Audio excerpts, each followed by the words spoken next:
Welcome to my dear online students. This is a very special chapter for class 11th chemistry, and this chapter is known as chemical bonding. And you know that chemical bonding is considered as the heart of the chemistry, or some are calling it backbone of the chemistry, and according to me it is also called a backbone of chemistry, because when you understand the chemical bonding in a better way, you will get command over inorganic as well as organic chemistry. ये मेरा मानना है, क्योंकि जब हम chemical bonding को better अंदाज में स्टडी करेंगे, बेटर अंदाज में समझने की कोशिश करेंगे, तो जिस एक बच्चे के पास भी केमिकल बॉन्डिंग की बेटर नॉलेज होती है, बेस्ट नॉलेज होती है, तो समझ लेना चाहिए उसको केमिस्ट्री के बारे में बहुत कुछ पता है, वो केमिस्ट्री के बारे में बहुत कुछ जानता है।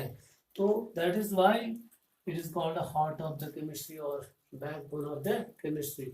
अब सवाल है, क्योंकि केमिकल बॉन्डिंग है, केमिकल बॉन्डिंग एक प्रोसेस है, केमिकल बॉन्डिंग एक फिनोमेना है, मगर केमिकल बॉन्ड क्या होता है इसको हम अलग अलग तरीके से डिफाइन करते हैं। पहला तरीका ये है, इन टर्म्स ऑफ फोर्स हम इसको डिफाइन करते हैं, क्योंकि आपको पता होना चाहिए जब भी हम केमिकल बॉन्डिंग एक्सप्लेन करते हैं हम इसको या तो फोर्स के रेस्पेक्ट में एक्सप्लेन करते हैं या तो एनर्जी के रेस्पेक्ट में एक्सप्लेन करते हैं। जब हम फोर्स के रेस्पेक्ट में एक्सप्लेन करते हैं, जो यहाँ पे फोर्स हम बताते हैं, जो यहाँ पे फोर्स होता है, जो मैंने यहाँ पे लिखा फोर्स, अभी जो मैंने डिफिनेशन लिखी इसकी, केमिकल बॉन्ड की definition, it is defined as a force of attraction which holds the atoms together in a molecule or in a compound. It is called शाबाश chemical bond. अब जो फोर्स ऑफ अट्रैक्शन हम यहाँ पे बोलते हैं, ये कौन सा फोर्स होता है? ये कोलम्बियन फोर्स होता है। ये आपको यहाँ पे याद रखना है, इट इज कोलम्बियन फोर्स। जो कोलम्बस ने फोर्स एक्सप्लेन किया था बिटवीन टू सिमिलर चार्जेस और डिसिमिलर चार्जेस, वही फोर्स होता है यहाँ पे।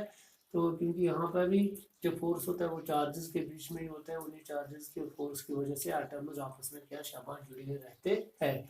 तो ये थी डिफिनीशन इन टर्म्स ऑफ क्या शाबाश फोर्स।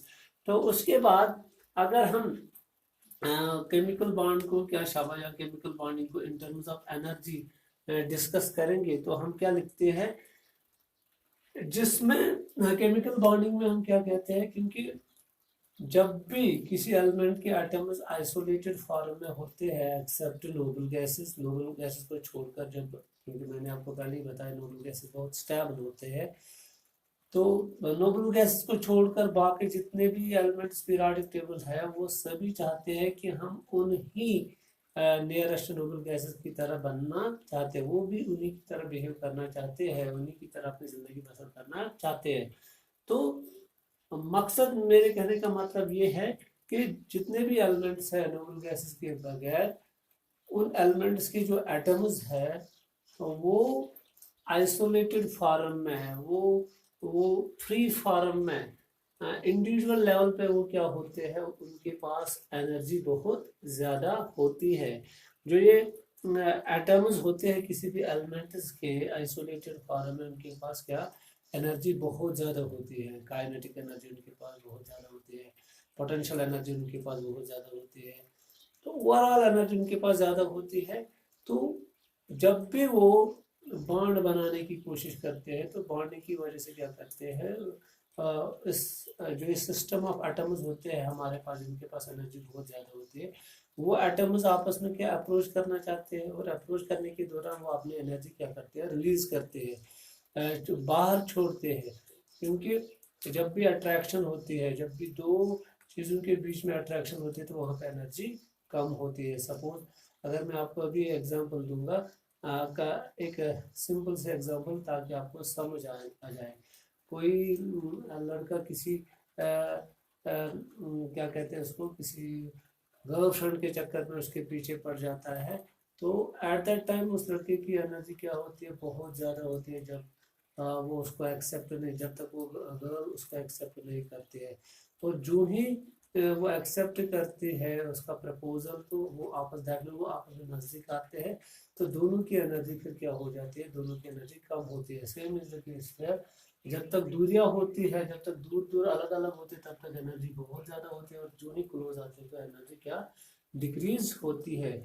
और जितना जितना आपस में हम क्या शाबाश, जितना इस समाज में भी, अगर हम समाज की बात करेंगे, जितना समाज में आपस में प्यार मोहब्बत होगा, उतना क्या स्टेबिलिटी होती है।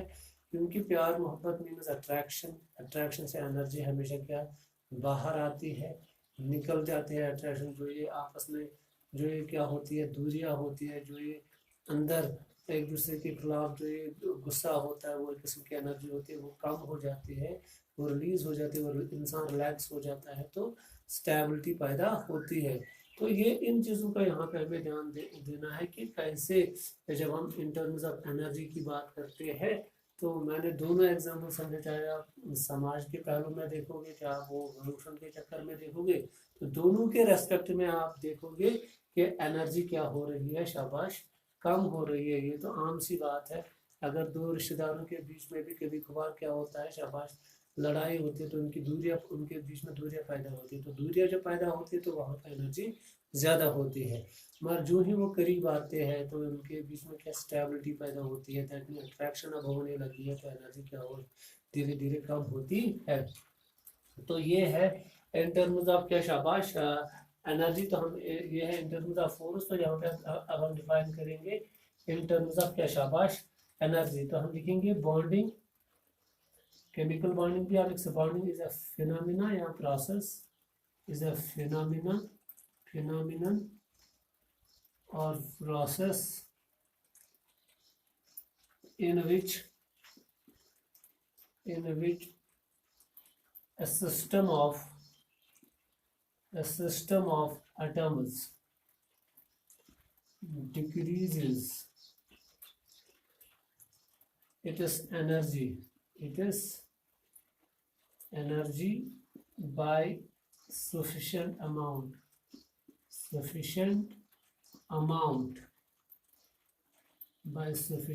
amount when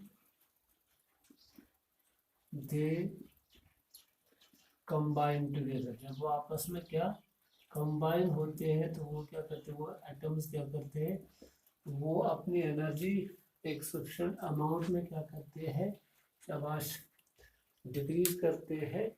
तो इससे ये साबित होता है, जब भी बॉन्डिंग होती है, जब भी केमिकल बॉन्ड बनता है, तो एनर्जी बाहर निकलती है। दैट मीन्स जो ये केमिकल बॉन्डिंग है, केमिकल बॉन्डिंग क्या है, जब एनर्जी बाहर निकलेगी तो उस प्रोसेस को हम क्या कहते हैं, chemical bonding is an exothermic process, ये याद रखिएगा। एक्सोथर्मिक प्रोसेस है कौन, शाबाश chemical bonding is an exothermic process. तो ये समझना है आपको कि केमिकल बॉन्डिंग वगैरह क्या, इन टर्म्स ऑफ एनर्जी भी मैंने समझाया, in terms of force of attraction भी मैंने समझाया। तो अब सवाल है, ये जो हम पढ़ रहे हैं कि इसके पीछे कारण क्या है, रीजन क्या है, कि क्यों एक एटम केमिकल बॉन्डिंग में टेक पार्ट करना चाहता है, क्यों किसी भी एलिमेंट का एटम टेक पार्ट करना चाहता है किसी और एलिमेंट के साथ, किसी और एलिमेंट के एटम के साथ, या अपने एलिमेंट के एटम के साथ जुड़ने की, बॉन्ड बनाने की। तो इसके पीछे रीज़न क्या है, रीज़न मैंने पहले ही बताया। एक तो एनर्जी का रीज़न है इसके पीछे, क्योंकि जिसके पास भी एनर्जी ज़्यादा होती है वो अनस्टेबल होता है, और जिसके पास एनर्जी क्या शाबाश कम होती है वो स्टेबल होती है। तो आपको तो एक एनर्जी कम होने का मतलब यह है कि एक सिस्टम में उतनी ही एनर्जी होनी चाहिए जितनी उसको क्या ज़रूरत हो, ना कि ज़रूरत से कम भी नहीं होनी चाहिए और ज़रूरत से ज़्यादा भी नहीं होनी चाहिए। तो एज़ पर जब हम अपने रिलीजन की बात भी करते हैं, तो वहाँ पर भी यही बताया गया है कि आप जो मालदार होगा, जिसके पास बहुत ज़्यादा क्या शाबाश माल मतलब ही एनर्जी होगी, वो अपनी ये एनर्जी क्या दूसरों को दे दे, जो गरीब वगैरह होते हैं, ताकि उसमें क्या स्टेबिलिटी आ जाए, उसमें भी और इसमें भी, गरीब में भी स्टेबिलिटी आ जाए और देने वाले में भी स्टेबिलिटी आ जाए। तो इन चीज़ों का ख्याल रखना है। तो यही कंसेप्ट है यहाँ पे भी, बिल्कुल वही कंसेप्ट यहाँ पे भी है। आपको इसका ख्याल रखना है। दो रीजंस है कि क्यों, क्योंकि ये क्वेश्चन ही है, आपके दिमाग में चल रहा होगा कि क्यों कोई एलिमेंट या किसी एलिमेंट के एटम्स केमिकल बॉन्ड बनाने की कोशिश कर रहे हैं। That mean cause of chemical combination क्या है। तो वही काज ऑफ केमिकल कॉम्बिनेशन हम पढ़ने जा रहे हैं।